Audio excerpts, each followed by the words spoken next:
This is your Bible Geeks Daily Download. Knock it off. Have you ever told your kids to knock it off? It seems that's a commonly used tool in my parenting toolbox whenever our daughter isn't acting appropriately. But in the hours leading to his crucifixion, like a father, Jesus tells his disciples to knock it off too.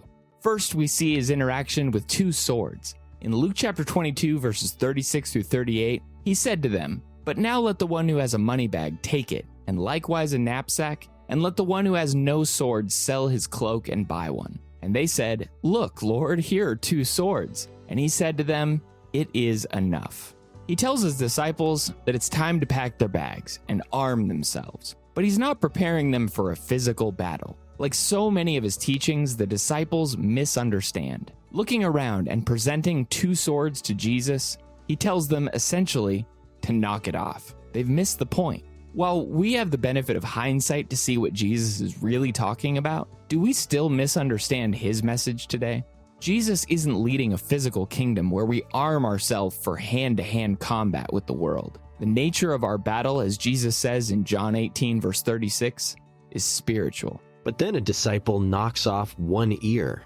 Luke tells us in chapter 22, verses 49 to 50, "And when those who were around him saw what would follow, they said, 'Lord, shall we strike with the sword?' And one of them struck the servant of the high priest and cut off his right ear." A short while later, Judas approaches with a crowd to arrest Jesus. With his prior misunderstood words of battle still ringing in their ears, the disciples take up arms to defend their king. And before Jesus can stop them, Peter knocks off the ear of the high priest's servant. John 18, verse 10. It's amazing how far off track we can get when we jump to conclusions.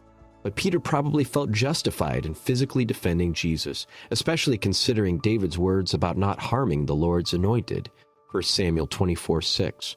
But what if we're fighting the wrong battle today? What if we've missed the point? And finally, Jesus says, "No more." In Luke 22, verse 51, "But Jesus said, 'No more of this.' And he touched his ear and healed him." Again, Jesus tells them to knock it off and miraculously heals the man's ear. Jesus showed his concern for man's restoration over their destruction. And it's the same care that led him to call on God from the cross to forgive them, for they know not what they do. Luke 23, verse 34. But what about you?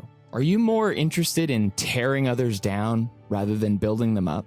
Are you taking up arms against your enemies rather than offering them spiritual healing? If so, maybe you need to hear those pointed words of Jesus' correction today.